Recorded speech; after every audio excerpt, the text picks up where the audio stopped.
வார்த்தை கேட்க போகிறோம். யோவான் 14:1 சொல்லுகிறது, உங்கள் இருதயம் கலங்காதிருப்பதாக தேவனிடத்திலே விசுவாசமாக இருங்கள், என்னிடத்திலும் விசுவாசமாக இருங்க என்று இயேசுவே தன் வாய்ப்பட சொன்ன ஒரு வார்த்தை. பைபிள்ல இயேசு சொன்ன வார்த்தைகள் இருக்கிறது, தீர்க்கதரிசி சொன்ன வார்த்தை இருக்கிறது இல்லையா, அப்போஸ்தலர் சொன்ன வார்த்தை இருக்கிறது. ஆனால் சில வார்த்தைகளை இயேசுவே நேரடியாக சொல்லி இருக்கிறார். அதுல ஒரு வார்த்தை தான் இந்த வார்த்தை, உங்கள் இருதயம் கலங்காதிருப்பதாக தேவனிடத்திலே விசுவாசமாக இருங்கள், என்னிடத்திலும் விசுவாசமாக இருங்கள். ஆமென் சொல்லுங்க. ஏன் ஆண்டவர் கலங்க வேண்டாம்னு சொல்றாருன்னா, நீங்கள் ஆராதிக்கிறேன், தேடி வந்திருக்கிறேன், தொழுது கொள்ளுகிறேன் ஆண்டவர் இன்னார் என்று நீங்கள் அறிந்து கொண்டீங்கன்னா நீங்கள் ஒன்றுக்குமே கலங்க மாட்டீங்க. எத்தனை ஒத்துக்கிறீங்க? அப்போஸ்தலன் பவுல் சொல்லுகிறார், நான் விசுவாசித்திருக்கிறவர் இன்னார் என்று நான் அறிவேன். ஆமென். நான் போன வாரம் சொன்னேன், நீங்கள் விசுவாசிக்கிற ஆண்டவர், நீங்க தேடுகிற ஆண்டவர், நீங்க ஆராதிக்கிற ஆண்டவர் எலோஹிம் என்றால் உருவாக்குகிறவர், படைத்தவர், படைக்கிறவர், இல்லாதவைகளை இருப்பது போல் அழைக்கிறவர், ஒன்றுமில்லாத சூழ்நிலையிலும் நன்மைகளை செய்தவர். ஆமென் சொல்லுங்க. வல்லமை உள்ள ஒரு ஆண்டவர்.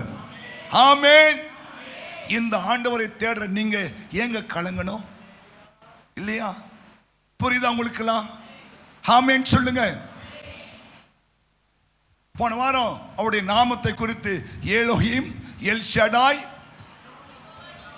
சர்வ வல்லவர், சபயோத், இப்படிலாம் பல நாமங்கள் அவர் அந்த நாமங்களிலே அப்படி செயல்படுகிறார்.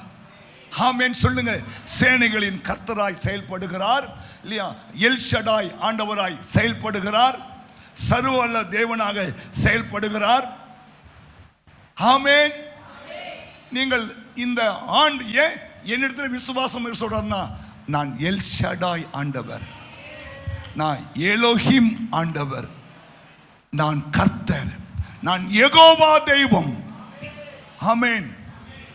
புரியுதா? இன்னைக்கு தொடர்ந்து அந்த நாமத்தை நாம் பார்க்க போகிறோம். இன்றைக்கும் ஒரு நாமத்தை நாம் தியானிப்போம், வாசிக்கலாம். ஆதியாகமம் புஸ்தகம் 22ஆம் அதிகாரம் 8 முதல் 14 வசனங்களை நாம் வாசிக்கலாம். அதற்கு ஆபிரகாம், என் மகனே, தேவன் தமக்கு தகன பலிக்கான ஆட்டுக்குட்டியை பார்த்துக் கொள்வார் என்றான். அப்புறம் இருவரும் கூடி போய் தேவன் அவனுக்கு சொல்லியிருந்த இடத்துக்கு வந்தார்கள். அங்கே ஆபிரகாம் ஒரு பலிபீடத்தை உண்டாக்கி கட்டைகளை அடுக்கி தன் குமாரனாகிய ஈசாக்கை கட்டி அந்த பலிபீடத்தில் அடுக்கிய கட்டைகளின் மேல் அவனை கிடத்தினான். பின்பு ஆபிரகாம் தன் குமாரனை வெட்டும்படிக்கு தன் கையை நீட்டி கத்தியை எடுத்தான். அப்பொழுது கர்த்தருடைய தூதனானவர் வானத்திலிருந்து ஆபிரகாமே, ஆபிரகாமே என்று கூப்பிட்டார். அவன் இதோ அடியேன் என்றான். அப்பொழுது அவர், பிள்ளையாண்டான் மேல் உன் கையை போடாதே, அவனுக்கு ஒன்றும் செய்யாதே, நீ அவனை உன் புத்திரன் என்றும் உன் ஏக சுதன் என்றும் பாராமல் எனக்காக ஒப்பு கொடுத்தபடியினால் நீ தேவனுக்கு பயப்படுகிறவன் என்று இப்பொழுது அறிந்திருக்கிறேன் என்றார். ஆபிரகாம் தன் கண்களை ஏறெடுத்து பார்க்கும்போது இதோ பின்னாக புதரிலே தன் கொம்புகள் சிக்கிக் கொண்டிருந்த ஒரு ஆட்டுக்கடாவை கண்டான். அப்பொழுது ஆபிரகாம் போய் கடாவை பிடித்து அதை தன் குமாரனுக்கு பதிலாக தகன பலியிட்டான். ஆபிரகாம் அந்த இடத்திற்கு யெகோவா ஈரே என்று பெயரிட்டான். அதனாலே கர்த்தருடைய பர்வதத்திலே பார்த்துக் கொள்ளப்படும் என்று இந்நாள் வரைக்கும் சொல்லப்பட்ட. நல்ல கை தட்டுங்க பார்க்கலாம், நல்ல கை தட்டுங்க. கையை கொடுத்ததே நம்ம தேவனுக்கு கை தட்டுறதுக்கு. இந்த சம்பவம் நம்ம அடிக்கடி கேட்கிற ஒரு வார்த்தை. இங்கே ஆபிரகாமுக்கு தேவன் தன்னை எப்படி வெளிப்படுத்துகிறார் என்றால், யெகோவா ஈரே. சொல்லுங்க, யெகோவா ஈரே. சொல்லுங்க, யெகோவா ஈரே. கர்த்தருடைய பர்வதத்தில் பார்த்து கொள்ளப்படும். சொல்லுங்க, கர்த்தருடைய பர்வதத்தில் பார்த்து கொள்ளப்படும். உங்கள் காரியங்கள் கர்த்தருடைய பர்வதத்திலே பார்த்து கொள்ளப்படும். உங்க பிள்ளைகளுடைய காரியங்கள் கர்த்தருடைய பர்வதத்திலே பார்த்து கொள்ளப்படும். உங்க குடும்பத்தின் காரியங்கள் கர்த்தருடைய பர்வதத்திலே பார்த்து கொள்ளப்படும். உங்கள் தேவைகள் கர்த்தருடைய பர்வதத்திலே பார்த்து கொள்ளப்படும். ஆமென் சொல்லுங்க. உங்கள் வியாதிகள் கர்த்தருடைய பர்வதத்திலே பார்த்து கொள்ளப்படும். ஆமென் சொல்லுங்க. அவர் யெகோவா ஈரே, அவருடைய பர்வதத்தில் பார்த்து கொள்ளப்படும். ஆமென். நம்ம அநேக சமயம் இல்லையா, இந்த சமூகம் நல்லாவே தெரியும், ஆண்டவர் ஆபிரகாமை சோதித்தார். சோதித்தார் என்றால் என்ன அர்த்தம்னா, அவனை அவர் என்ன பண்றார், டெஸ்ட் பண்றார். கவனிங்க, சோதனை என்றது வேற, அது டெம்ப்ட். இது டெஸ்ட். மிட்டம் டெஸ்ட் வருதா, எதுக்கு வருது? நீங்க இந்த குவார்டர் எவ்வளவு படிச்சீங்கன்றதுக்கு ஒரு டெஸ்ட். ஆமா, அப்போ ஆண்டவர் சில சமயம் நம்மளை கூட டெஸ்ட் பண்ணுவார். ஆசீர்வதிப்பதற்கு முன்பாக ஆபிரகாமை ஆண்டவர் ஒரு டெஸ்ட் கொடுக்கிறார். என்னன்னா, ஆபிரகாமுக்கு 99, அது 100வது வயசுல தான் ஈசாக்கு பிறக்கிறான். எத்தனை வயசுல?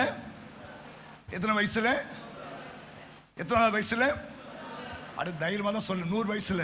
பைபிள் போட்டிருக்கு, நான் ஒன்னும் உனக்கு கேட்க மாட்டேன். 100வது வயசுல. அதனால கொஞ்சம் செல்லம் ஜாஸ்தி ஆயிட்டு, கொஞ்சம் செல்லம் ஜாஸ்தி ஆகி இல்லையா, எல்லாம் எங்க போயிட்டு ஈசாக்கு பக்கம் போயிட்டு அப்படின்னு நான் நினைக்கிறேன் இல்லையா. குழந்தை போறதுக்கு முன்னாடி 2 மணி நேரம் ஜெபம் பண்ணவர் இப்போ 1 மணி நேரம் ஜெபம் பண்ண ஆரம்பிச்சிட்டாரு.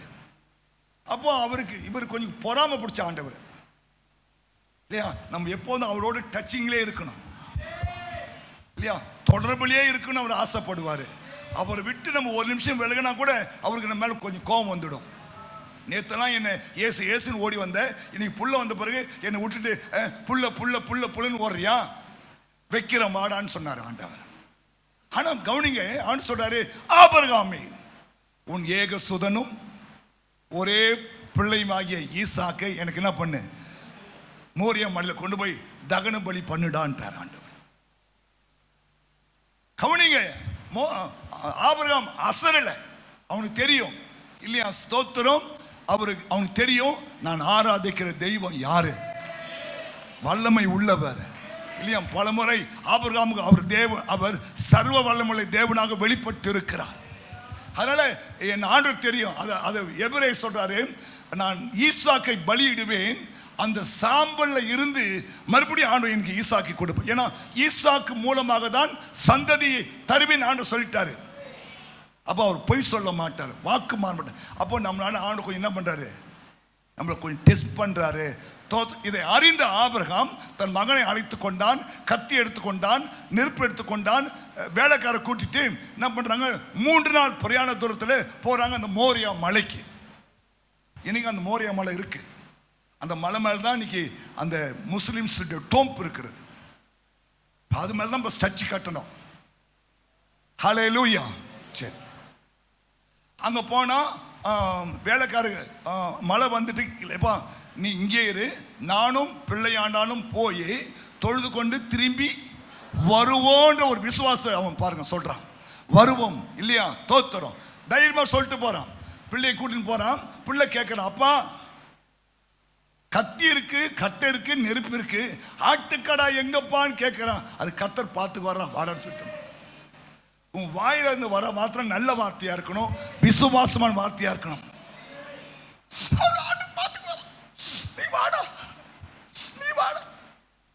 அப்படிலாம் அழுவல இல்லையா, அது கத்தர் பார்த்துக் கொள்வார். நீ வாடா. அவன் பாருங்க கீழ்படிஞ்சு போறான். அங்க போய் அந்த மலை மேல கட்டெல்லாம் அடக்கி எல்லாம் வச்சுட்டு இவனை கையை கட்டி அதுல படுக்க வச்சு கத்தி எடுத்து ஓங்குறான் குத்துறதுக்கு. பரலோகம் அலறுது, ஆபிரகாமே ஆபிரகாமே, டேய் டேய் ஆபிரகாம், சும்மா சொன்னா இப்படி பண்ணிடுவேன்னு எதிர்பார்க்க. ஆண்டவரே இவன் இப்படி செய்ய மாட்டான்னு நினைச்சிட்டாரு. இவன் புள்ள பாசம் அதிகமாயிடும், இல்லையா புள்ள பாசம் அதிகமாயிடும், நம்ம சொல்லி கீழ்ப்படி மாட்டான்னு நினைச்சாரு. ஆனா அவன் அப்படியே செய்ய ஆரம்பிச்சிட்டான். பரலோகமே கடுகடுன்னு ஆடுது. ஏய் ஏய் ஏய் ஆபிரகாம் அப்படின்னா என்ன? கர்த்தர் எங்கதான் இருக்கிறாரு? அங்கே நின்று இருக்கிறாரு. அவன் என்ன பண்றான்னு உன் கத்தி எடுத்து குத்த போகும்போது, ஆபிரகாமே ஆபிரகாமே உன் பிள்ளையாண்ட மேல கைய போடாதடா, நீ கர்த்தருக்கு பயப்படுகிறவன் என்பதை இது மூலம் நான் அறிஞ்சிட்டேன்டா. ஹல்லேலூயா. கவனிங்க, ஒருத்தர் சொல்றாரு, ஆபிரகாமும் பிள்ளையும் கட்டை தூக்கி இந்த பக்கம் ஏறும்போது, கவனிங்க, இந்த பக்கம் அந்த ஆட்டுக்கடாவும் ஏறுதான். ஆனா இது கண்ணுக்கு மறைக்கப்பட்டு இருக்கிறது. ஹலோ ஹலோ, புரியுதா உங்களுக்குலாம்? இங்க ஆபிரகாம் பிள்ளையும் பலியிட போகும்போது, கவனிங்க, இவனுடைய கண்களுக்கு மறைவாகவே ஒரு ஆட்டுக்கடாவை தேவன் ரெடி பண்ணி அந்த மலை மேல கொண்டு வருகிறார். அதான் தைரியமா சொல்லணும், கர்த்தருடைய பர்வதத்திலே பார்த்து கொள்ளப்படும், அவர் நாமம் யெகோவா ஈரே. கவனிங்க, எவ்வளவு நல்ல தெய்வம் பாருங்களேன், இல்லையா? பலியிடணும், பிள்ளையை பலியிட தேவன் அனுமதிக்கல. அப்போ ஒரு கடா வேணும் இல்ல, அதையும் ரெடி பண்ணி அனுப்புறா பாருங்க. இந்த கடா எப்போ ரெடி ஆயிருக்கும் சொல்லுங்க? ஆபிரகாமுக்கு ஒரு நாள் நைட்டு தான் சொல்றாரு. அப்போ கவனிங்க, போன வாரம் சொன்னான்னு வச்சுங்களேன். ஆனா இந்த ஆட்டுக்கடா வளர்த்து எவ்வளவு நாள் ஆயிருக்கும்? எப்படி ஒரு 6 மாசம் ஆயிருக்கும். புரியுதா உங்களுக்குலாம்? இது ஆட்டுக்கடா அப்படின்னு எப்படி ஒரு 6 மாசம் கடாவா இருக்கும் அது. கவனிங்க, இவருக்கு நேற்று தான் சொல்றாரு உன் பிள்ளையை பலியிடுன்னு. ஆனா அதுக்கான கடாவை 6 மாசம் முன்னாடியே தேவன் ஆயத்தப்படுத்தி கொண்டிருக்க. நல்லா கை தட்டுப்பான். புரியுதா உங்களுக்கு? புரியுதா உங்களுக்கு? நீங்க நினைக்கிறீங்க ஆண்டவர் இன்னைக்குதான் ஆயத்தப்படுத்தாரு. நான் இல்ல, 6 மாசம் முன்னாடியே அந்த கடாவை தேவன் ஆயத்தப்படுத்திட்டார். உண்மைங்க. அதெல்லாம் யோசிக்கும் போது இல்லையா, நம்ம நினைக்கிறோம் இல்லையா, நேற்று தான் உங்க காரியத்தை உங்களுடைய வாழ்க்கையில எந்தெந்த காரியத்தில் எப்பப்ப செய்யணுமோ அந்தந்த காரியத்தை அப்பப்ப செய்வதற்கான ஆயத்தங்களை தேவன் ஏற்கனவே செய்து வைத்திருக்கிறார். புரியுதா? உண்மை. நான் இதை யோசிச்சேன், ஆண்டவரே அப்போ இந்த கடா வளர்த்து ஒரு 6 மாசம் ஆயிருக்கும். அப்போ அவருடைய பிளான் எப்ப ஆரம்பிச்சது? யெகோவா ஈரே எப்ப இந்த வேலையை ஆரம்பிச்சாரு? 6 மாசத்துக்கு முன்னாடியே ஆரம்பிச்சாரு. ஆனா நேத்து நைட்டு தான் அவன்கிட்ட சொல்றாரு உன் புள்ளைய கொண்டு போய் பலியிடுன்னு சொல்றாரு. ஆனா 6 மாசம் முன்னாடி கடாவை ரெடி பண்றாரு ஆண்டவர். சொல்லிட்டு அவனுக்கு உங்க வாழ்க்கையில உங்க குடும்பத்துல உனக்கு செய்ய வேண்டிய காரியங்களை தேவன் ஏற்கனவே ஆயத்தப்படுத்தி வைத்துக் கொண்டிருக்கிறார். அவர் யெகோவா ஈரே, அவர் யெகோவா ஈரே. எதுவே நம்புறீங்க இந்த வார்த்தையெல்லாம்? உண்மை சொல்றேங்க. சும்மாலாம் ஆண்டு செய்யல, சும்மாலாம் அந்த இடத்துக்கு அவன் யெகோவா ஈரேன்னு பேர் வைக்கல. கவனிங்க, இந்த ஆட்டுக்கடை ஒன்று வரும்னு அவனுக்கு தெரியாது. அவன் நினைச்சான் நம்ம புள்ளிதான் கொண்டு போய் பலியிட போறேன்னு. ஆனா 6 மாசம் முன்னாடி கர்த்தர் அந்த கடாவை ரெடி பண்ணி இல்லையா, ஆபிரகாம் பிள்ளை இந்த பக்கம் ஏறுறாங்க, கடா அந்த பக்கம் ஏறுது. அந்த கடாவை யார் புடிச்சுன்னு வரா? அந்த கடாவை யார் புடிச்சுன்னு வரா? சொல்லம்பா, யார் புடிச்சு? ஆண்டவரோ ஒரு தேவதூதனோ? பாருங்க எவ்வளவு ஒர்க் பண்ணு பரலோகம் பாருங்க. நீ நினைக்கிற ஒண்ணுமே இல்லையா, எனக்கு யாரும் இல்லை, என்ன விட்டா யாரும் இல்லை. ஆமா, தோத்துறோம். உனக்கு ஒருத்தர் இருக்கிறாரு. அவர் இருக்கும்போது ஏன் இருதயம் கலங்குது இல்லையா? இந்த கடை தனியா வந்துடும். ஒரு ஆடு தனியா வருமா? ஒரு மேய்ப்பன் இருக்கணும்ல. இப்ப இந்த கடாவை இவ்வளவு தூரம் கொண்டு வந்து யாரு? தேவன் அல்லது ஒரு தூதன் அல்லது தேவனுடைய தூதனானவர்.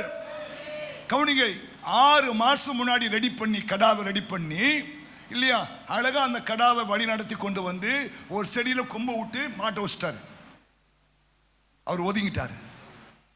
இவன் இல்லையா பலியிடணுமே, திரும்பி பார்த்தா அங்க ஒரு கத்து, என்னப்பா ஆட் சத்தம் கேக்குது, டக்குன்னு பிடிச்சி பலியிட்டாரு. கை தட்டி ஆண்டவர் மகிமைப்படுத்து.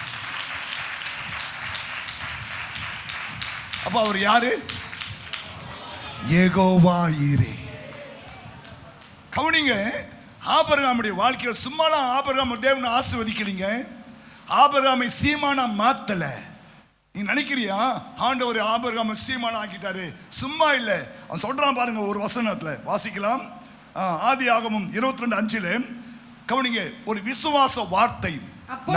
அப்பொழுது ஆபிரகாம் தன் வேலைக்காரரை நோக்கி, நீங்கள் கழுதையை நிறுத்தி இங்கே காத்திருங்கள், நானும் பிள்ளையாண்டானும் அவ்விடம் மட்டும் போய் தொழுது கொண்டு உங்களிடத்துக்கு திரும்பி வருவோம் என்றான். ஒவ்வொரு வார்த்தையும் கவனமா வாசிக்கணும். திரும்பி. ஆனா நோக்கம் என்ன? ஈசாக்க பலியிட்டு இவர் ஒன்றுதான் திரும்பி வருவேன், இவர் தான் வரணும். ஆனா இன்னும் விசுவாசம் பாருங்க, திரும்பி வருவோம், திரும்பி வருவோம். அதான் யெகோவா ஈரே, திரும்பி வருவோம். இரண்டாவது ஒரு வார்த்தை சொல்றாரு, வாசிக்கலாம். ஆதியாகமத்தில் 22:8 தகன பலிக்கான ஆட்டை தேவனே பார்த்துக் கொள்வார். என்ன விசுவாசம் பாருங்க, என்ன இதுதான் தேவனை குறித்து அறிகிற அறிவு. ஆண்டவர் யாரு இல்லையா சொல்றான், தகன பலிக்கான ஆடை தேவனே பார்த்துக் கொள்வார். அவன் கேட்கிறான், பிள்ளை கேட்கிறான்ல, அப்பா எல்லாருக்கு ஆடு எங்கன்னு கேட்கிறான்ல, தகன பலிக்கான ஆட்டை தேவனே பார்த்துக் கொள்வார். சொல்லணும், ஏமா நாளைக்கு என்ன பண்ண பாரு, ஆண்டு பார்த்துக் கொள்வார். நாளைக்கு வட்டிக்காரன் வருவானே, ஆண்டு பார்த்துக் கொள்வார். நாளைக்கு கணக்காரன் வருவானே, ஆண்டு பார்த்துக் கொள்வார். பிள்ளைக்கு மாப்பிள்ளை ஆண்டு பார்த்துக் கொள்வார் இல்லையா, பொண்ணுக்கு குழந்தை ஆண்டு பார்த்துக் கொள்வார். புரியுதா இல்லையா? புரியுதா இல்லையா? உன் வாயில் என்ன வரணும்? நெகட்டிவ் தாட்டுக்கு போகக்கூடாது, அபிசுவாசத்துக்கு போகக்கூடாது. நான் செத்தாலும் சாகிறேன், ஆமா, நெகட்டிவ் தாட்டு போகக்கூடாது. சொல்றோம், இதெல்லாம் விசுவாசம். அதான் விசுவாசம் காணக்கூடாது. ஆட்டை இவர் பார்க்கல, ஆனா இவர் சொன்னாரு, ஆடு உருவாகுது. ஹலோ கவனிங்க, தகனம் பலிக்கான ஆட்டை தேவன் பார்த்து கொள்வார் சொன்ன அந்த நேரத்தில் தேவன் பாருங்க ஒரு ஆட்டை ரெடி பண்ணுகிறார். கவனிங்க, உங்க வாயிலிருந்து வர ஒவ்வொரு வார்த்தையிலும் வல்லம் இருக்கிறது. ஆண்டவர் பார்த்துக் கொள்வார். தகன பலிக்கான ஆட்டை தேவன் பார்த்துக் கொள்வார். ஆமா, நீங்க தேவனுக்கு பிரியமான வார்த்தைகள் புரிஞ்சுட்டா பாருங்க. அவர் சொல்றாரு, தகன பலிக்கான ஆட்டை தேவன் பார்த்துக் கொள்வார். ஆமேன் சொல்லுங்க, ஆமேன். மூன்றாவது பாருங்க, செயல்படுகிறார். கிரி இல்லாத விசுவாசம் செத்தது. 3:22 சொல்லுகிறது, பலியிடுவதற்காக கத்தியை ஓங்கினான். இதெல்லாம் விசுவாசத்தின் அடிப்படையில் தான் ஆபிரகாம் செய்கிறார். ஆமா சொல்லுங்க, எந்த காரியமாகவும் விசுவாசமா செயல்படு. தேவனுடைய வார்த்தையை நம்பி செயல்படு, தேவனை முன்வைத்து செயல்படு, ஜெபம் பண்ணி செயல்படு. ஹல்லேலூயா. அந்த காரியத்தை தேவன் வாய்க்க பண்ணுவார். தைரியமா சொல்லு, நாளைக்கு வா பார்த்துக்கலாம், நாளைக்கு வாப்பா பார்க்கலாம், நாளைக்கு எப்படிமா கொடுப்பேன், வா. கர்த்தருக்கு ஸ்தோத்திரம். ஒரே இரவுல நம்ம ஆண்டவர் ஒரு இரவுல ஒரு ஆமணக்கு செடியை வளர வச்சு நெல் கொடுக்க வச்சு ஒரே இரவுல இல்லையா அதை அழிச்சிட்ட ஒரு ஆண்டவர். ஒரே இரவுல செங்கடலை ஓபன் பண்ணி இல்லையா நல்ல அழகான ரோடு போட்டு ரதம் அது மேல ஓடுற அளவுக்கு ஒரு ஆண்டவர். படிச்சிருக்கிற பைபிள்ல யோனா முத சொன்ன யோனாவில் ஒரே இரவுல ஒரு செடியை வளர வைக்கிறார். ஒரு இரவு செடி வளருமா? ஆனா நம்ம ஆண்டவரால் முடியும். ஏமா எத்துட்டியாப்பா? 4ஆம் அதிகாரம். யோனாவுடைய தலையின் மேல் நிழல் உண்டாயிருக்கவும், நிழல் உண்டாயிருப்பதற்கு அவர்தான் யெகோவா ஈரே. நிழல் உண்டாகணும். அவனை அவனுடைய மனமடிவுக்கு நீங்களாக்கவும். நீங்க பாருங்க, என்ன நல்ல ஆண்டு. அவனுடைய மனமடிவை நீங்களாக்கணும். தேவனாகிய கர்த்தர் ஒரு ஆமணக்கு செடி, ஒரு ஆமணக்கு கொடியில செடி வளருதா, முளைக்க கட்டளையிடுகிறார். அதை அவன் மேல் ஓங்கி வளர பண்ணினார். அந்த ஆமணக்கின் மேல் யோனா மிகவும் சந்தோஷப்பட்டான். மறுநாளிலே கிழக்கு வெளுக்கும் நேரத்தில் தேவன் ஒரு பூச்சியை கட்டளையிட்டார். எல்லாமே செய்வார், வளர வைப்பாரு, பூச்சி விடுவாரு, எல்லாமே ஏன் ஏன் கவனிங்க. பூச்சியை கட்டளிட்டு அது ஆமணக்கு செடியை அரித்து போட்டது. அதனால் அது காய்ந்து போனது. சூரியன் உதித்த போது தேவன் உஷ்ணமான கீழ்காற்றை கட்டளையிட்டார். அப்பொழுது வெயில் யோனாவுடைய தலையின் மேல் படுகிறதினால் அவன் சோர்ந்து போய் தனக்குள்ளே சாவை விரும்புறான். நான் உயிரோடு இருக்கிறதை விட சாக சொல்லக்கூடாது. ஹலோ, ஒரு இரவுல ஒரு செடியை வளர வைக்கிறார, நிழல் கொடுக்க வைக்கிறார இல்லையா? அன்னைக்கு நேத்து சந்தோஷப்படுத்தினார்ல, இன்னைக்கு அர்ஷோன்னு நீ சாவ விரும்ப கூடாது. ஹலோ, புரியுதா? அவருடைய வல்லமையை நீ யோசிக்கணும். இப்போ நான் சொன்ன வசனம் யாத்ராகம் 14 இருக்கு. செங்கடல் திறந்த உடனே இல்லையா, இஸ்ரவேல் ஜனங்கள்லாம் என்ன பண்றாங்க, அந்த ரதங்கள் அந்த மண்டிலாம் இழுத்துன்னு போறாங்க. அப்போ கவனிங்க, கடல் ரெண்டா பிளக்கு எப்படி இருக்கும்? இப்போ நம்ம ஊர்ல இந்த பாருங்க, இதெல்லாம் வருஷக்கணக்கில் தண்ணியோட சல நிற்குது. ஆனா ஆண்டவர் ஒரே இரவுல செங்கல் திறந்து ரதெல்லாம் ஓடுற மாதிரி அந்த இடத்தை எப்படி ஆக்கிட்டாரு இல்லையா? ஜிஹெச்சி ரோடு மாதிரி அப்படி பலன்னு ஆக்கிட்டாரு. ஆல்மைட்டி காட், வல்லமை உள்ள ஒரு ஆண்டவர் உங்க வாழ்க்கை செய்ய முடியுமா? ஒரு இரவுல இல்லையா உங்க வாழ்க்கையை திருப்பி போட முடியும். ஆமென், ஹல்லேலூயா. எத்தனை நம்புறீங்க? நாளைக்கு இந்த நேரத்தில் ஒரு படி வார்கோதுமை ₹1 விற்குன்னு சொன்னா, ஆனா நம்புவதுக்கு ஏதுவல்ல. ஆனா ஸ்தோத்திரம் அப்படியே நடந்து தீர்ந்தது. ஏன் இதெல்லாம் சொல்றேன்னு தெரியுமா? அவர் யெகோவா ஈரே. ஹல்லேலூயா. ஆமா, அவர் சமூகத்தில் பார்த்து கொள்ளப்படும். அன்னாள் ஓடி வந்தா, பல வருஷமா குழந்தை இல்லை, ஆனா ஜெபித்தால் அற்புதத்தை பெற்றுக்கொண்டாள். யெகோவா ஈரே. ஆமென் சொல்லுங்க. யெகோவா ஈரே. ஹல்லேலூயா. எசேக்கியா ராஜா இல்லையா தேவன் நோக்கி ஜெபித்தான் இல்லையா? 15 வருஷம் தேவன் கிருபையாய் கூட்டி கொடுத்தார். மாத்திரமல்ல, வியாதி நீங்கினது. ஆமென், ஸ்தோத்திரம். இஸ்ரவேல் ஜனங்களுக்கு வனாந்தரத்திலே மன்னாவை கொடுத்தார். விதவியின் கடனை அடைக்க தேவன் ஆலோசனை கொடுத்தார். 2 ராஜாக்கள் 4ஆம் அதிகாரத்தில் ஒரு விதவையின் ஒரு ஊழியக்காரனுடைய மனைவி இல்லையா, ஒரு விதவியினுடைய கடனை அடைக்க தேவன் ஆலோசனை கொடுத்தார்.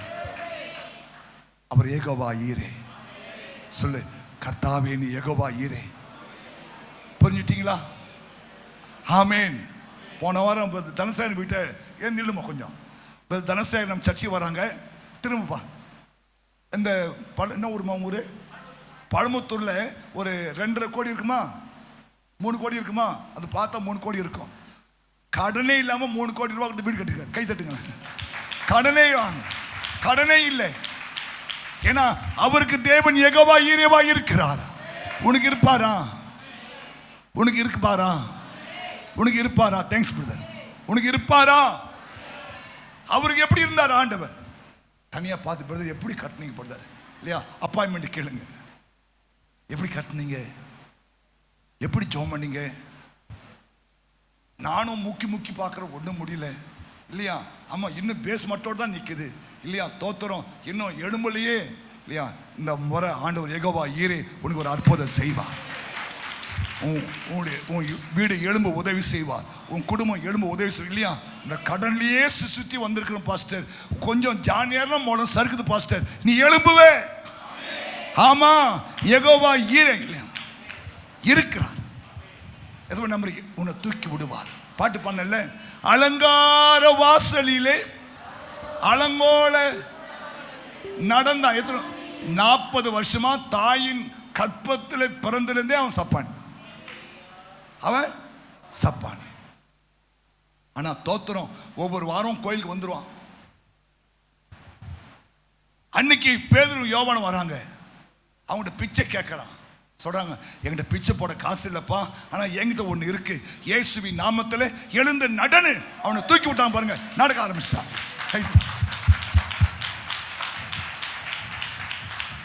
புரியுதா இல்லையா? நம்ம ஆண்டவர் யாரு? யெகோவா ஈரே. டோன்ட் வரி இல்லையா? எதை குறித்தும் கலக்கம் வேண்டாம். எல்லாம் பார்த்துக் கொள்வார். சொல்லு, எல்லாம் பார்த்துக் கொள்வார்.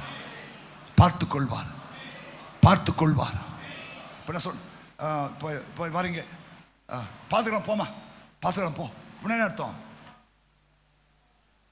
பார்த்துக்கலாம் போன என்ன அர்த்தம்? நடந்துருன்னு அர்த்தம். ஆமா, ஹல்லேலூயா. ஒரு மனுஷனை காட்டிலும், ஒரு பிரபை காட்டிலும், ஒரு அரசாங்கத்தை காட்டிலும் நீ தேடி வந்திருக்கிற தெய்வம் யெகோவா ஈரே. அவர் பார்த்துக் கொள்வார். இரண்டாவது வாசிக்கலாம். யாத்திராகமம் 15ஆம் அதிகாரம் 26வது 2வது நாமம். நீ உன் தேவனாகிய கர்த்தரின் சத்தத்தை கவனமாய் கேட்டு அவர் பார்வைக்கு செம்மையானவைகளை செய்து அவர் கட்டளைகளுக்கு செவி கொடுத்து அவருடைய நியமங்கள் யாவையும் கைக்கொண்டால் நான் எகிப்தியருக்கு வரப்பண்ணின வியாதிகளில் ஒன்றையும் உனக்கு வரப்பண்ணேன். நானே உன் பரிகாரியாகிய கர்த்தர் என்று கை தட்டு. நல்ல கை தட்டு, எல்லாம் நல்ல கை தட்டு. நானே உன் பரிகாரியாகிய கர்த்தர். நானே உன் பரிகாரியாகிய கர்த்தர். இந்த கடைசி காலம் வந்துட்டோம். பல வகையான வியாதிகள், மருந்து கூட கண்டுபிடிக்க முடியாத வியாதிலாம் வந்து கொண்டே இருக்கிறது. ஆனா ஆண்டவர் உங்களுக்கு இன்னும் ஒரு பிராமிஸ் கொடுக்கிறாரு. நான் பரிகாரி, இயேசு என் பரிகாரி, இன்ப இயேசு என் பரிகாரி, என் ஜீவி என் நாட்கள் எல்லாம் இன்ப ராஜா தான் என் பரிகாரி. எத்தனை நம்புறீங்க? ரொம்ப அழகா சொல்றாரு. உன் தேவனாகிய கர்த்தரின் சத்தத்தை நீ கவனமா கேட்கணும். எத்தனை பேருக்கு வியாதிகள் இருக்கிறது? தைரியத்துக்கு ஒன்றும் இல்லை. நான் பண்ணாலும் போஸ்ட் வச்சு ஓட்ட போறேன் என்ன இல்லையா? எத்தனை பேருக்கு வியாதிகள் இருக்கிறது? இன்னைக்கு ஆண்டு ஒன்று சொல்றாரு, நான் உனக்கு பரிகாரியாக இருப்பேன். ஆனா நீங்க செய்ய வேண்டிய காரியம் என்னன்னா, நீ உன் தேவனாகிய கர்த்தரின் சத்தத்துக்கு கவனமா செவி கொடுக்கணும். எப்படி செவி கொடுக்கணும்? கவனமா செவி கொடுக்கணும். இரண்டாவது, அவர் பார்வைக்கு செம்மையானவைகளை செய்யணும். அவருடைய பார்வைக்கு செம்மையானவைகளை செய்யணும். மூன்றாவது, அவர் கட்டளைகளுக்கெல்லாம் நீ செவி கொடுக்கணும். நாலாவது, அவருடைய நியமங்கள் யாவையும் கை கொள்ளணும். அப்போ எகிப்தியருக்கு வரப்பண்ணின வியாதிகளிலே ஒன்றை நான் உனக்கு வரப்பண்ணேன். நானே உன் பரிகாரியாகிய கர்த்தர். இது கஷ்டமாங்க? அவர் உன் லைஃப் லாங் பரிகாரியா இருக்கணுமா? 4 கட்டளை தான். உன் தேவனாகிய கர்த்தரின் சத்தத்துக்கு கவனிங்க, கவனமா செவி கொடுக்கணும். எப்படி கொடுக்கணும் அப்படின்னா என்ன அர்த்தம்? கவனம் என்ன? கவனம்னா என்ன? கவனம் அவசியம் இல்லையா? என்ன சொல்றாரு பாஸ்டர்? என்ன சொல்றாரு? கவனமா கேட்கணும். இரண்டாவது, அவருடைய பார்வைக்கு நீ செம்மையானவைகளை செய்யணும். நீ ஆடாத ஆட்டம்லாம் ஆடிட்டு இல்லையா, தோத்துறோம் இயேசுவே நீ என் பரிகாரியான கர்த்தர் இல்லையா சொன்னா இல்லையா, எட்டி மூஞ்சி மேல உதைப்பார் ஆண்டவர். ஏன்? நீ அவருடைய பார்வைக்கு செம்மையானவைகளை செய்யணும். ஆமா ஆமா, நம்ம அங்கதான் தப்பு பண்றோம்.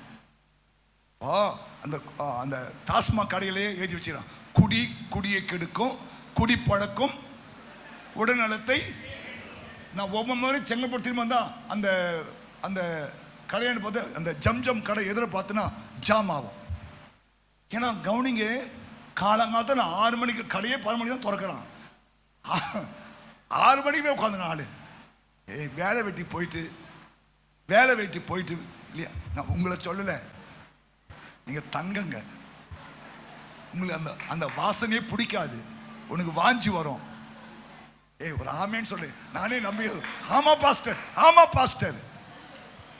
ஏன்னா எங்க அப்பா குடிக்காரர், குடிச்சே செத்து போன மனுஷன். எங்க அப்பா முகம் கூட எனக்கு அவ்வளவு தெரியாது அவ்வளவா.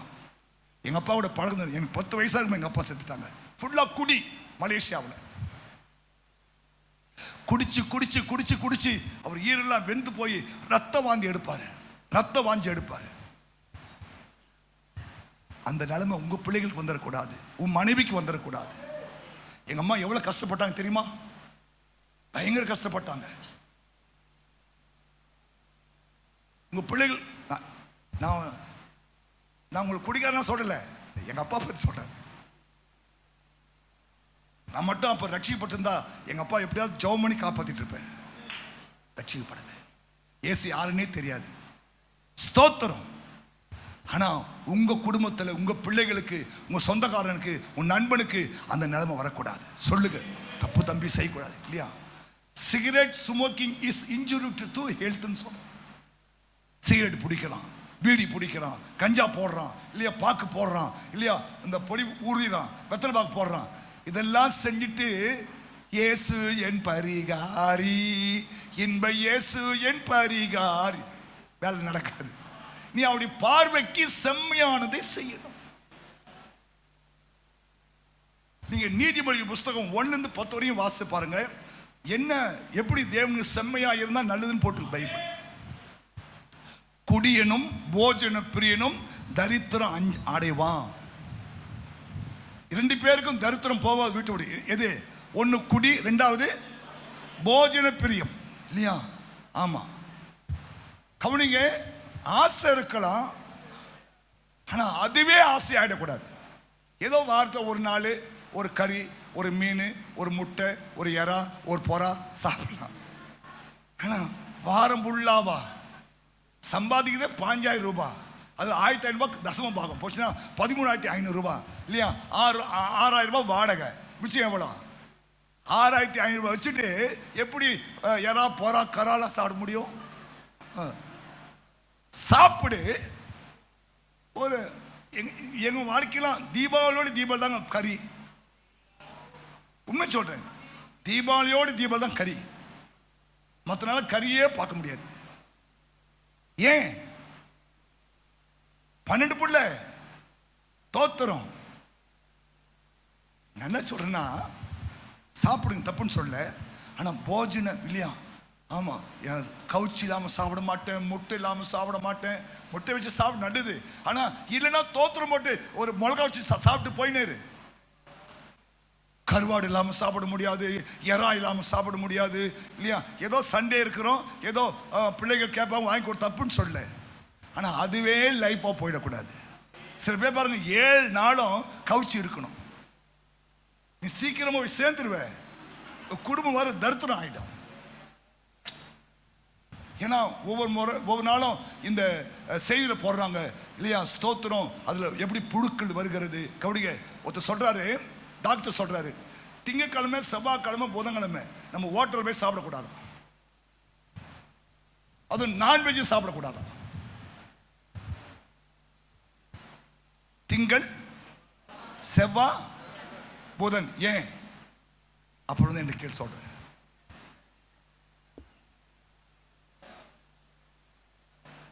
ஏன்னா சண்டே செய்கிற அந்த அந்த பொருட்கள் மீது போயிட்டா சுட வச்சு புதன்கிழமை வரைக்கும் வண்டி ஓட்டுவாங்களாம். இப்போ பாருங்க, ஆட்டுக்கு பதிலாக நாய் கொண்டு வந்துட்டான். ஆமா, நிறைய இடத்துல பாருங்க ஏமாத்திரம், நாய்க்கறி போட்டு ஆட்டுக்கறின்றான். நிறைய ஏமாத்திர மக்கள் வந்துட்டாங்க. ஸ்தோத்திரம். அவருடைய பார்வைக்கு நீ செம்மையானதை செஞ்சிட்டா, அவருடைய கட்டளைகளை நீ கீழ்ப்படிஞ்சினா, எகிப்தியருக்கு வரப்பண்ணின வியாதியில ஒண்ணு கூட உனக்கு வராது. நானே உன் பரிகாரியாகி கர்த்தராய். ஹல்லேலூயா, ஆமென் சொல்லுங்க. எத்தனை சாப்பிட்றதுக்கு முன்னாடி சாப்பாட்டுக்கு ஜெபம் பண்ணுங்க, போய் சொல்லாம சொல்லுங்க. இல்ல பாஸ்டர், சோத்த பார்த்தனே கப்பு கப்பு கப்புன்னு அடிச்சிடும் பாஸ்டர். சோறு ஜெபம் சாப்பிடு. இந்த சோறு கிடைக்காம எவ்வளவு பேர் கஷ்டப்படுறாங்க. 2வது ஏன் ஜெபம் பண்ணுன்னா, உன் அப்பத்தின் தண்ணீரை நான் ஆசீர்வதித்து வியாதியை உன்னிலிருந்து நான் விலக்கிடுவேன் சொல்றாங்க. ஏன் ஜெபம் பண்றது? அந்த சாப்பாட்டுல இல்லையா இப்ப வர எல்லா அரிசியில இருந்து கவனிங்க, கத்திரிக்காய், அந்த காய், இந்த காய் எல்லாமே மருந்து போட்டு அதை வேக வச்சு பழுக்க வச்சு தான் கொடுக்குறான். புரியுதா? புரியுதா? அப்போ நம்ம ஜெபம் பண்ணிட்டோம்னா அதுல என்ன மாதிரி விஷம் இருந்தா கூட கர்த்தர் மாத்திடுவார். அதான் சொல்றார் யாத்திராகமம், உங்கள் தேவனாகிய கர்த்தரையே சேவிக்க கடவீர்கள். அவர் உன் அப்பத்தையும், கவனிங்க, அவர் உன் அப்பத்தையும் உன் தண்ணீரையும் ஆசீர்வதிப்பார். வியாதியை உன்னிலிருந்து விலக்குவேன். கவனிங்க, இன்னிலிருந்து ஜெபம் பண்ணி சாப்பிடுங்க இல்லையா, வியாதியை உன்னிலிருந்து விலக்கிடுவார் ஆண்டவர். புரிஞ்சுட்டீங்களா? இதெல்லாம் பைபிள் நம்ம கொடுக்கிற கட்டளைகள். கீழ்ப்படி. மாறாவின் தண்ணீர் மதுரமாய் மாறும். ஆமா சொல்லுங்களேன். மாறுமா? அவர் யெகோவா ஈரே, அவர் பரிகாரி. ஆமென். ஏன்னா அவருடைய தழும்புகளாலே நம்ம குணமாக்கப்பட்டிருக்கிறோம். புரியுதா?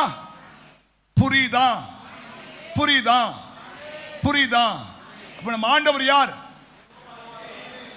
யெகோவா ஈரே, தெய்வம். நீர் மாத்திரம் போதும் எனக்கு இல்லையா? யெகோவா ரஃபா அப்படின்னா என்ன? என் பரிகாரி. யெகோவா டெய்லி சொல்லு, யெகோவா ரஃபாவே உமக்கு ஸ்தோத்திரம், யெகோவா ஈரேவே உமக்கு ஸ்தோத்திரம், யெகோவா சபையோத்தே உமக்கு ஸ்தோத்திரம், யெகோவா ஏலோஹிம் உமக்கு ஸ்தோத்திரம். சொல்லி தேவனை ஸ்தோத்திரம் பண்ணுங்க. உங்க வாழ்க்கையில் ஒரு புது மாற்றம் உண்டாகும், ஒரு புதிய திருப்பம் உண்டாகும். ஆமென். கடந்த மாதத்தில் உங்க வாழ்க்கையில, குடும்பத்தில் ஒரு நல்ல மாற்றங்கள், நல்ல ஒரு ஆவிக்குரிய வெளிச்சம், நல்ல ஒரு ஆவிக்குரிய தன்மைகள், ஒரு சமாதானம், ஒரு சந்தோஷம், ஒரு சுகம், ஒரு ஆரோக்கியம் கர்த்தர் உங்கள் குடும்பத்தில் அவர் உண்டாக்குவார். கைத்தட்டி அவர் மகிமைப்படுத்து. மூன்றாவது சொல்லி முடிக்கிறேன். அசிக்கலாம். நேத்து அந்த நாமத்தை கண்டுபிடிச்சோம். என்னன்னா யெகோவா டெஃபிலானா TEFFILLAH.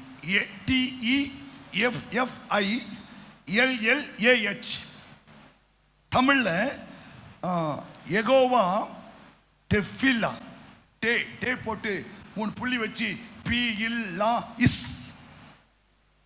பாருங்க, அந்த எபிரேய மொழிக்கு பேர் தான் யெகோவா டெஃபிலானா, ஜெபத்தை கேட்கிறவரே என்ற அர்த்தமா.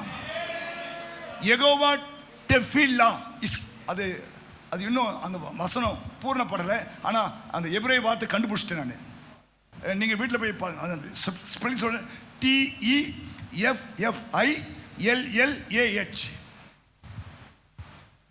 அதுக்கு என்ன பேரு? சங்கீதம் 65:2 சொல்லுகிறது, ஜெபத்தை கேட்கிறவரே. என்ன அர்த்தம்? யெகோவா டெஃபிலா. அதுதானப்பா அதுக்கு பேரு. வேற என்னப்பா? இஸ். ஜெபத்தை கேட்கிறவரே. கவனிங்க, எத்தனை பேருடைய வாழ்க்கையில தேவன் ஜெபத்தை கேட்டு இருக்கிறார். நம்ம இன்னைக்கு உயிரா இருக்குதே நம்ம ஜெபத்தை கேட்டு. எத்தனை பேர் வாழ்க்கை தேவன் ஜெபமே கேட்கல. எல்லார் வாழ்க்கையிலும் ஏதோ ஒரு ஜெபத்தை தேவன் கேட்டு. ஆமென் சொல்லுங்க. கவனிங்க, நேற்று எங்க பாஸ்டர் சொல்லும்போது சொன்னேன், ஒருத்தர் சொல்றாரு, சில ஜெபங்களுக்கு தேவன் பதில் தருவதில்லை. உபாகமம் 3:26 வாசிமா. கர்த்தரோ உங்கள் நிமித்தம் என் மேல் கோபம் கொண்டு, மோசே சொல்றார் இஸ்ரவேல் மக்கள், கர்த்தரோ உங்கள் நிமித்தம் என் மேல கோபம் கொண்டு எனக்கு செவி கொடாமல் என்னை நோக்கி. போதும், இனி இந்த காரியத்தை குறித்து என்னோட பேச வேண்டாம்.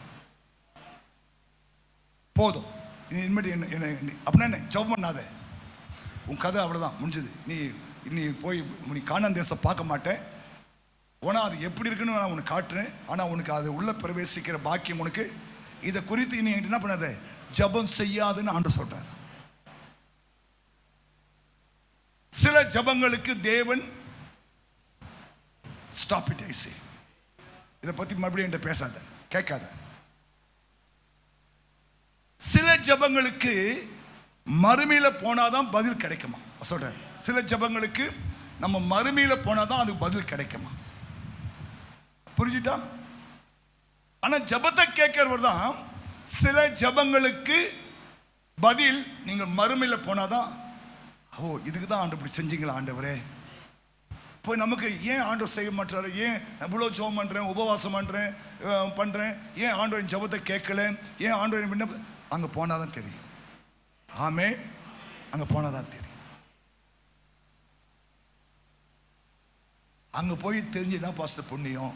அது நான் என்ன பண்ணுறது? சில ஜெபங்களுக்கு தேவன் நோ, இதை பற்றி மறுபடியும் என்கிட்ட ஜெபம் பண்ண வேண்டாம். சில ஜெபங்களுக்கு உடனே நேற்று வாசித்தோம், மார்க்கு எழுதின புஸ்தகம் 10ஆம் அதிகாரத்தில் அந்த பர்த்திமேயு என்ற ஒரு குருடன் இயேசு நோக்கி கூப்பிடுறான். எடுங்க பார்க்கலாம், மார்க்கு 10ஆம் அதிகாரம். பின்பு அவர்கள் எரிகோவுக்கு வந்தார்கள்.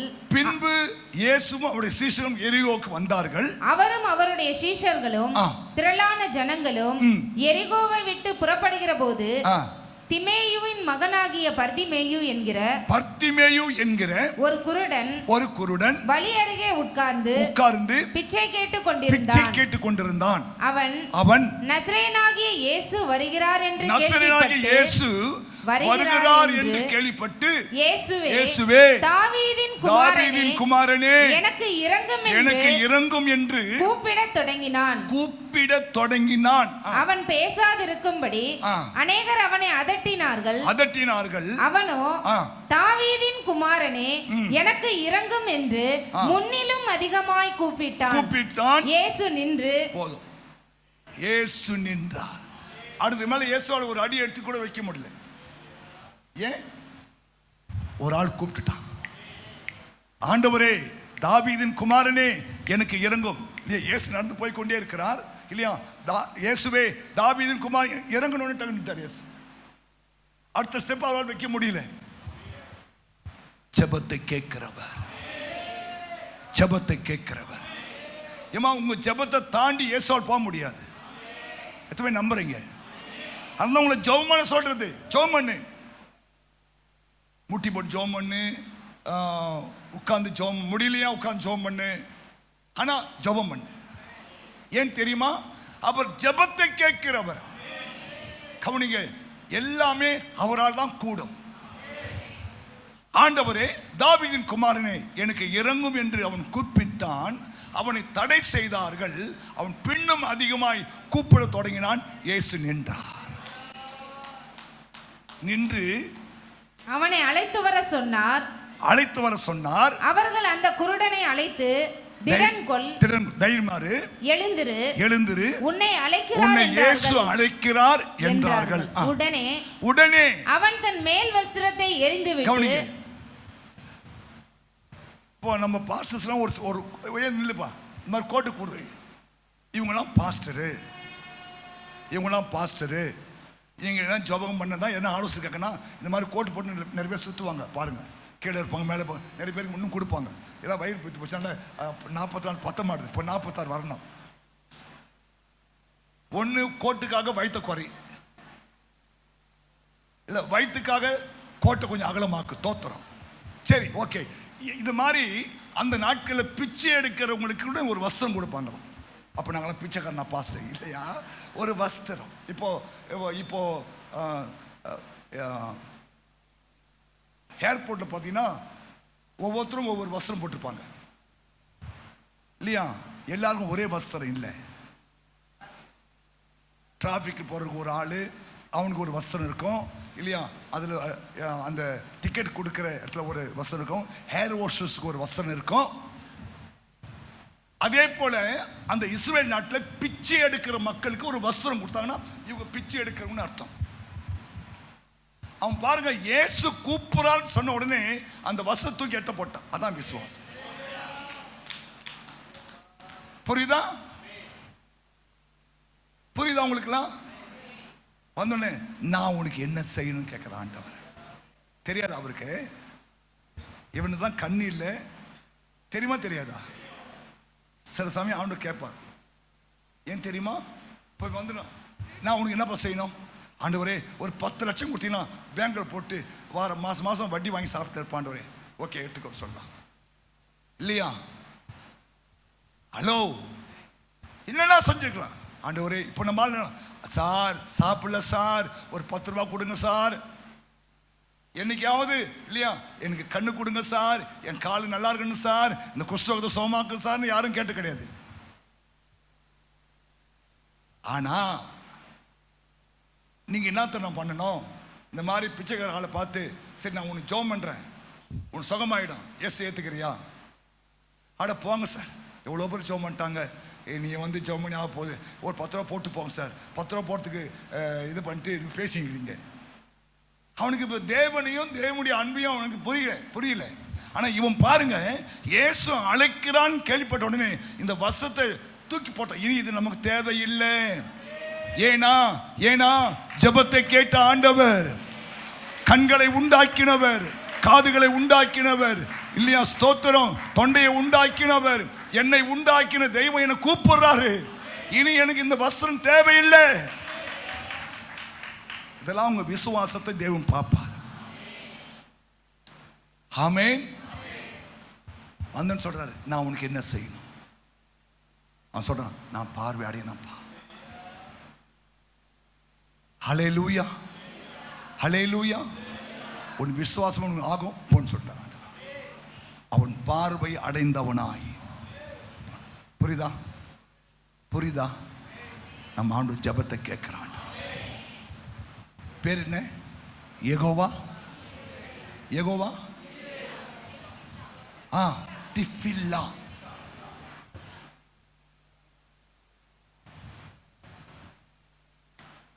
ஏன் சொல்ற தெரியுமா? நம்ம ஆண்டு ஜெபத்தை கேட்கிறான். பைபிள்ல எவ்வளோ பேர் ஜெபத்தை கேட்டார் ஆண்டவர். ஆபத்து காலங்கள், மரித்து போன சூழ்நிலைகள் இல்லையா, அழுகி போன சூழ்நிலைகள், ஸ்தோத்திரம், ஒன்றுமில்லாத சூழ்நிலைகள், 5 அப்பம் 2 மீனை இயேசு பல்லோது நேராக உயர்த்தி ஆசீர்வதித்து கொடுத்தாரு.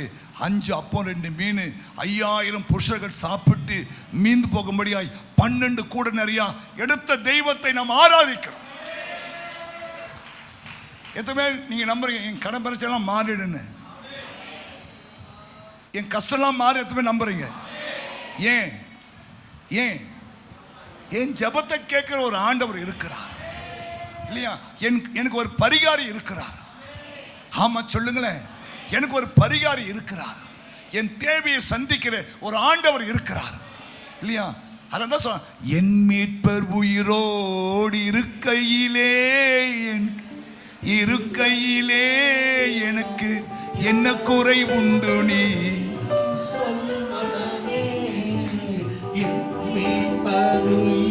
நம்மள ஏந்து நிக்கலாமா? அவர் யார்? உன் மீட்பர் யார்? சொல்லு. ஃபர்ஸ்ட் சத்தமா யெகோவா ஈரே சொல்லு. இரண்டாவது யெகோவா ரஃபா. மூன்றாவது யெகோவா டெல்பில்லாஸ். ஏன்னா இப்போதான் அந்த பேரை கண்டுபிடிச்சோம். அப்போ உங்களுக்கு 3 நாமம். ஏன் என்னிடத்துல விசுவாசம் இருக்கு சொன்னார் ஆண்டவர்? நான் தான் யெகோவா ஈரே, உன் தேவையை சந்திக்கிறவர். நான் தான் யெகோவா ரஃபா, உன்னை குணமாக்குகிறவர். டாக்டர் என்ன முயற்சி செஞ்சாலும் இல்லையா, குணமாக்குகிற கர்த்தர். மூன்றாவது உங்கள் ஜெபத்தை கேட்கிறவர் யெகோவா தெஃபில்லா. அந்த ஹானோர் தான் அங்க தேவன். புரியுதா? அப்ப கலங்க மாட்டீங்களே, கலங்க மாட்டீங்களே. அடுத்த வாரம் மூட்டி வருவேன். இப்படிதான் சொல்லுவீங்க, போய் சொல்லுவீங்க, வரவே மாட்டீங்க பாஸ்டர். நீங்க எங்களை வரவருக்கு போய் விட மாட்டணும். ஆனா அந்த 30 பல்லும் தெரியணும். ஏன்? உங்களுக்கு ரகசியெல்லாம் சொல்லி கொடுத்துட்டேன். ஆமா, புரிஞ்சுட்டீங்களா?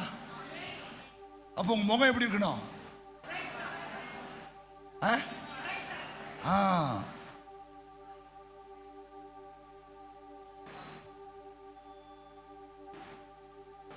சந்திரன் இரவிலும் வெளிச்சம் கொடுக்கும். ஆமா, அப்போ முகத்தை பார்த்தா எப்படி இருக்கணும்? சந்திரன் போல. பகல்ல பார்த்தா சூரியன் போல இருக்கணும், நைட்ல பார்த்தா சந்திரன் மாதிரி இருக்கணும் இல்லையா? வெடிகால பார்த்தா வெள்ளி மாதிரி இருக்கணும். அப்போ 24 hours முகம் எப்படி இருக்கணும்?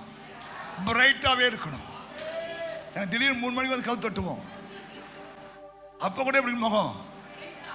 ஆமா, விடிவெள்ளி நட்சத்திரம் போரு இல்லையா? முகம் அப்படி பிரகாசமா இருக்கணும். அட கையை தட்டேன், என்ன பார்த்தா சொல்றீங்க? நான் ஒரு தூங்கு மூஞ்சி பாஸ்டர். 3 மணிக்கெல்லாம் நான் வெள்ளி மாதிரிலாம் இருக்க மாட்டேன் பாஸ்டர். நான் 3 மணிக்கு நான் எப்படி எனக்கு தெரியாது பாஸ்டர். 3 மணிக்கு நான் எப்படி எனக்கே தெரியாது பாஸ்டர். சோ நல்ல தெய்வத்தை ஆராதிக்கிறோம், கலங்க வேண்டாம். இந்த வருஷம் முழுவதும், இந்த வருஷம் முடிக்கும் போதெல்லாம் நீங்க பாருங்க இல்லையா, போன வருஷம் மாதிரி இல்லை, இந்த வருஷம் இல்லையா, அந்த யெகோவா தெய்வத்தோடு, யெகோவா ரஃபாவோடு, யெகோவா ஈரேவோடு, யெகோவா டெஃபில்லாவோடு, எலோஹிமோடு, எல்ஷடாய் ஆண்டவரோடு இல்லையா, ஆமா, எல்லாவற்றையும் சந்திக்கிற ஆண்டவரோடு கூட, ஆல் சஃபிஷியன்ட் காட், எல்லாவற்றையும் சந்திக்கிற ஒரு ஆண்டவர், சர்வவல்லமுள்ள ஆண்டவர். இந்த ஆண்டவரோடு இந்த ஆண்டை நீங்கள் முடிக்கும் போது உங்க வாழ்க்கை, குடும்பம், பிள்ளைகள், தேவைகள், தொழில், வியாபாரம் எல்லாவற்றும் ஆண்டவர் ஒரு அற்புதத்தை செய்வார். எத்தனை நம்புறீங்க? சோமல்லாமா. பரலோக பிதாவே, உம்முடைய குமாரன் இயேசுவின் நாமத்தில் இந்த நல்ல நாளுக்காய் ஸ்தோத்திரம். இந்த நாளை காண செய்த கிருபைக்காய் நன்றி. உங்கள் இருதயம் கலங்காது இருப்பதாக. தேவனிடத்திலே விசுவாசமாய் இருங்கள், என்னிடத்திலும் விசுவாசமாய் இருங்கள் சொன்ன வார்த்தையின்படி நாங்கள் உம்மிடத்தில் விசுவாசமாய் இருப்பதற்கான ஆண்டவரே அந்த விசுவாச வார்த்தைகளை, அந்த விசுவாசத்தினாலே உண்டாகிற காரியங்களை நாங்கள் இன்னைக்கு கேட்டிருக்கிறோம் ஆண்டவரே. இன்று முதல் கர்த்தர் இந்த அருமையான பிள்ளைகளுக்கு யெகோவா ஈரேவாக, யெகோவா ரஃபாவாக, யெகோவா டெஃபில்லாவாக இருந்த ஆண்டவரே நீ கிருபையாய் நடத்தி இந்த பிள்ளைகள் எதை குறித்தும் கலங்காதபடிக்கு ஆண்டவர் தம்முடைய நாமத்தின் மகிமையை விளங்க பண்ண வேண்டுமாய் நாங்கள் ஜெபிக்கிறோம். தடைகள், பிசாசின் கிரிகள், அவிசுவாசங்கள், அறியாமை எல்லாம் விலகட்டும் ஆண்டவரே. ஆண்டவரே, உடைய ஆவிக்குரிய மனக்கண்கள் திறக்கப்படுவதாக, உடைய இருதயங்கள் திறக்கப்படுவதாக. ஆமா, இப்போ நீ சொன்ன அந்த வார்த்தைகள் அவங்களுடைய உள்ளத்துல 30, 60, 100 பலன் தரட்டும் இயேசுவின் நாமத்தில். அவங்க தொழில் வியாபாரத்தில் நல்ல முன்னேற்றம் உண்டாகட்டும், சரீரத்தில் நல்ல சுகம் உண்டாகட்டும், ஐயா மனசில் நல்ல சமாதானம் உண்டாகட்டும், சந்தோஷம் உண்டாகட்டும், மகிழ்ச்சி உண்டாகட்டும். ஐயா கர்த்தாவே ஸ்தோத்திரம். ஆமாண்டவரே, நான் கர்த்தரை தேடினேன், அவர் எனக்கு செவி கொடுத்து என்னுடைய எல்லா பயத்துக்கும் என்னை நீங்களாக்கினார் என்ற வார்த்தை நிறைவேறட்டும் ஆண்டவரே. வந்த ஒவ்வொரு மக்களையும் ஆசீர்வதியும் ஆண்டவரே. ஸ்தோத்திரம். சமாதானத்தோடு போக உதவி செய்யப்பா. கர்த்தர் மேல பாரத்தை வைத்து விடு, அவர் உன்னை ஆதரிப்பார், உன்னை ஒருபோதும் தள்ளாட விடமாட்டான் வார்த்தைப்படி. அப்பா, கர்த்தர் மேல பாரத்தை வைத்து விட்டு சமாதானமாய் போக உதவி செய்ய ஆண்டவரே. இந்த வாரம் முழுவதும் இந்த பிள்ளைகளை கண்மணி போல காத்துக் கொள்ளுங்க, ஆசீர்வதிங்க. ஆண்டவராகிய இயேசு கிறிஸ்து மூலம் ஜெபிக்கிறோம் எங்கள் நல்ல பிதாவே, ஆமீன். என் ஆத்துமாவே கர்த்தரை ஸ்தோத்திரி.